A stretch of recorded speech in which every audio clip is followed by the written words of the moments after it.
Treasure Island. Chapter 1, Jim Hawkins' Story 1. My father had an inn near the sea. It was a quiet place. One day, an old man came to our door. He was tall and strong, and his face was brown. His old blue coat was dirty, and he had a big old box with him. He looked at the inn, then he looked at the sea. My father came to the door. At first the old man did not speak. He looked again at the sea, and at the front of the inn. "I like this place," he said. "Do many people come here?" "No," said my father. "I'm going to stay here," said the old man. "I want a bed and food. I like watching the sea and the ships. You can call me Captain." He threw some money on the table. "That's for my bed and my food," he said. And so the old captain came to stay with us. He was always quiet. In the evenings he sat in the inn, and in the day he watched the sea and the ships. One day he spoke to me. "Come here, boy," he said, and he gave me some money. "Take this, and look out for a sailor with one leg." He was afraid of that sailor with one leg. I was afraid too. I looked for the man with one leg, but I never saw him. Then winter came, and it was very cold. My father was ill, and my mother and I worked very hard. Early one January morning, the captain went to the beach. I helped my mother to make the captain's breakfast. The door opened and a man came in. His face was very white, and he had only 3 ringers on his left hand. I could see that he was a sailor. "Can I help you?" I asked. The man looked at the captain's breakfast table. "Is this table for my friend Bill?" he asked. "I don't know your friend Bill," I said. "It's the captain's table." "The captain?" he said. "Well, they sometimes call my friend Bill the captain. Is he here in the house?" "No. He's out," I said. The man sat down and waited for the captain. Then the captain came into the room. He went to his table and sat down. "Bill," said the man. The captain turned round quickly. His face went white. Suddenly, he looked old and ill. "Come, Bill, you know me." "You know an old friend, Bill," said the man. "Black Dog," said the captain. "Yes," said the man. "It's me, Black Dog. I wanted to see my old friend Billy." "Well, here I am," said the captain. "What do you want?" "I want to talk to you, Bill," Black Dog said. The captain looked at me. "Leave the room, boy," he said. "And don't listen at the door." They talked for a long time. Then I heard them talking angrily. "No, no, no," said the captain. There was a fight, and then Black Dog ran out of the house. The captain's face was white. "I must get out of here," he said. I ran to get him a drink. I came back and found the captain on the floor. His eyes were closed. Dr. Livesey, came and looked at the old captain. "He's very ill," said the doctor. The captain opened his eyes and looked at the doctor. "Where's Black Dog?" he asked. "There's no Black Dog here," said the doctor. "Now, Billy Bones, you must." "Billy Bones?" said the captain. "My name's not Billy Bones." "Oh?" said the doctor. "Oh, yes. It's the name of a famous pirate. We put the old captain in his bed." "He must stay in his bed for a week," said the doctor. "He's very ill." At 12 o'clock I went to see the captain in his room. "What did the doctor say?" he asked. "You must stay in bed for a week," I told him. "Too late," he said. "You remember Black Dog.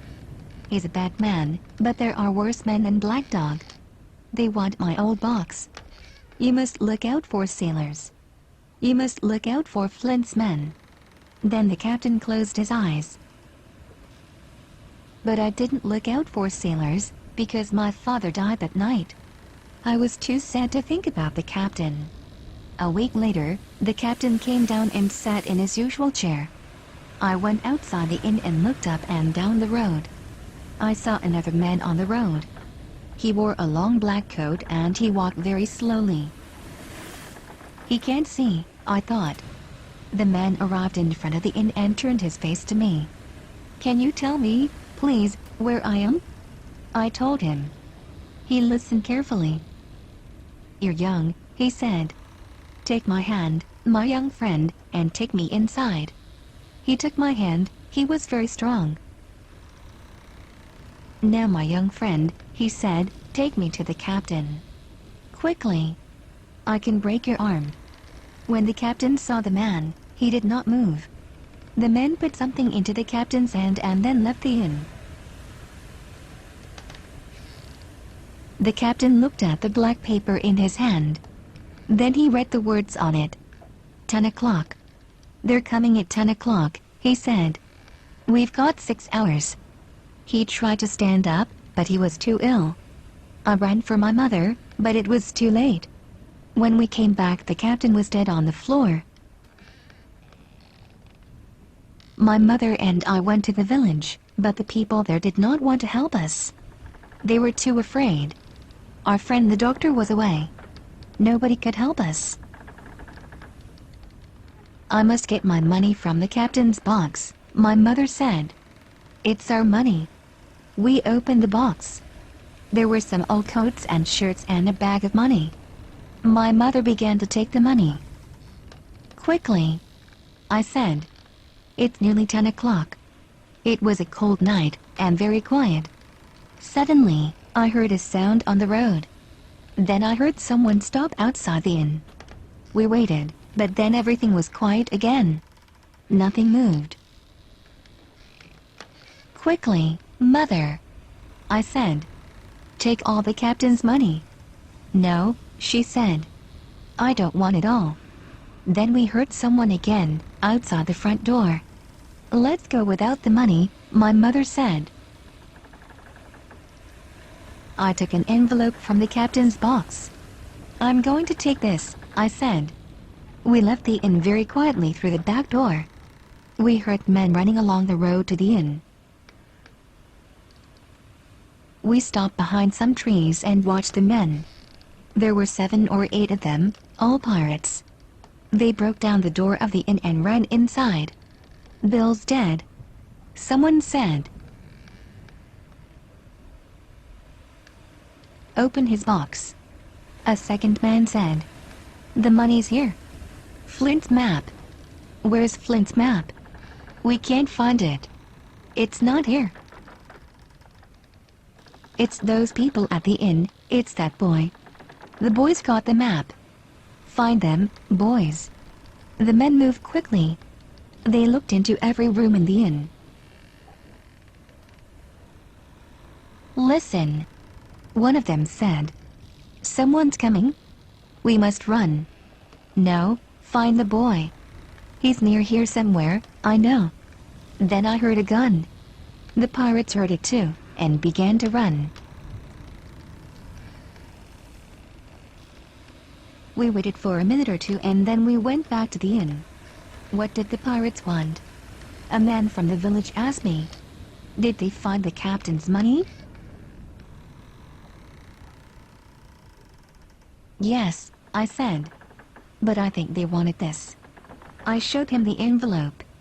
"I think there's a map inside it. You must take it to Mr. Trelawney," he told me. When I arrived at Mr. Trelawney's house, Dr. Livesey was there. "Hello, Jim. What is it?" he asked. I told him about the pirates. "Let's see that map," the doctor said. "But first, Mr. Trelawney, what do you know about Captain Flint?" "Flint?" said Mr. Trelawney. "He was a famous pirate and a very bad man. Everybody was afraid of Captain Flint. But he's dead now. Did he have any money? Asked the doctor. Money, said Mr. Trelawney. He was the richest pirate in the West Indies. Then perhaps this map shows where Captain Flint's treasure is, said the doctor. What? Said Mr. Trelawney. Then I must buy a ship and we can all go and look for the treasure. The doctor opened the map very carefully. It was a map of an island. There was some writing on the map. It said, "Treasure here." Mr. Trelawney and the doctor were excited. "Livesey," said Mr. Trelawney, "tomorrow I'm going to Bristol. I'm going to buy a ship and find sailors.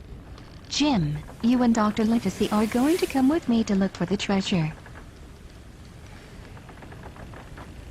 The next day Mr. Trelawney left for Bristol. I stayed at home and waited. At last, weeks later, Dr. Livesey got a letter from Bristol. "Dear Livesey, the ship is ready. Its name is Hispaniola. I found a good man to be our cook on the ship. He's an old sailor and he has an inn here in Bristol. He is going to help me find sailors for our ship. He knows a lot of men here. His name is Long John Silver. He has only one leg. Please send Jim Hawkins to Bristol tomorrow. Trelawney." I was very excited. The next morning I said goodbye to my mother and started for Bristol. Mr. Trelawney met me there.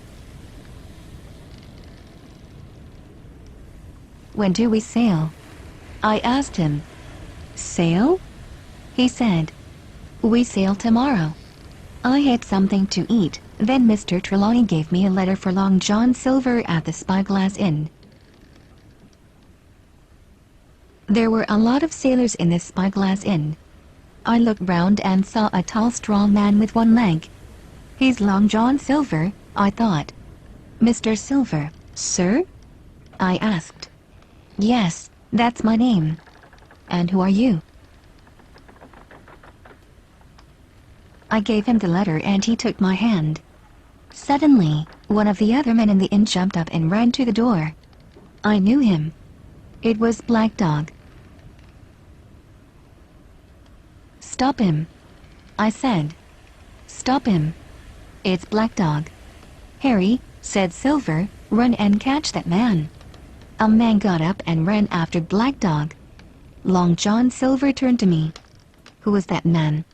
he asked. "Black what?" "Dog, sir," I said. "He's a pirate." "A pirate," said Silver. "Then, run and help Harry.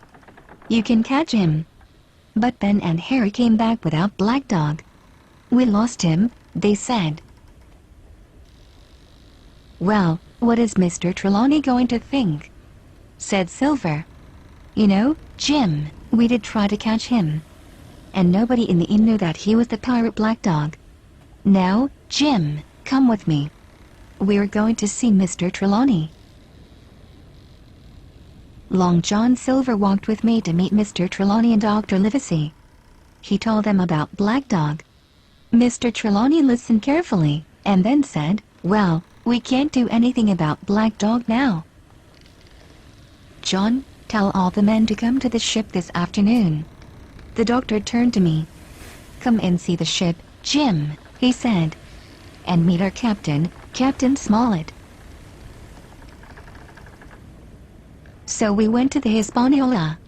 "Well, Captain Smollett," said Mr. Trelawney, "I hope everything is ready." "Well, sir," said the captain, "it is, but I'm not happy about it. I don't like the sailors." "Oh?" said Mr. Trelawney. He was very angry with the captain. But Dr. Livesey said, "Tell me, Captain Smollett, why are you unhappy?" "Well," said the captain, "I don't know where we are going. But all the sailors say we are going to look for treasure. I don't like it. I don't know these men." "Well, what do you want?" asked the doctor. We must have all the guns in our rooms, sir. Trelawney's men must sleep near us, not with the other sailors. And? Said Mr. Trelawney. You have a map. The sailors know about it. Nobody must see that map. Right, sir, said Mr. Trelawney. We can do that. But I think they're very good men. Trelawney, said the doctor later, you have two good men, Captain Smollett and Long John Silver. I don't know about the captain, said Mr. Trelawney angrily. Then Captain Smollett found me. And you, boy, go and help the cook. We worked all night and in the morning, the ship left Bristol. The Hispaniola was a good ship and we had good weather. The sailors all liked Long John Silver. In the old days, before he lost his leg, he was a good fighter, some of them said. He was always very good to me. Mr. Trelawney liked to give the sailors things to make them happy. There was always a big barrel of fruit for them. One night, after I finished my work on the ship,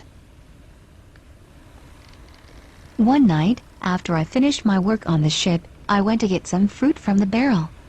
Everything was very quiet. I climbed inside the barrel to get the fruit. Suddenly a heavy man sat down next to the barrel. He began to speak.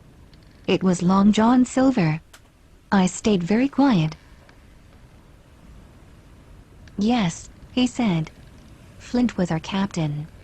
I sailed with him many times. We had one big fight.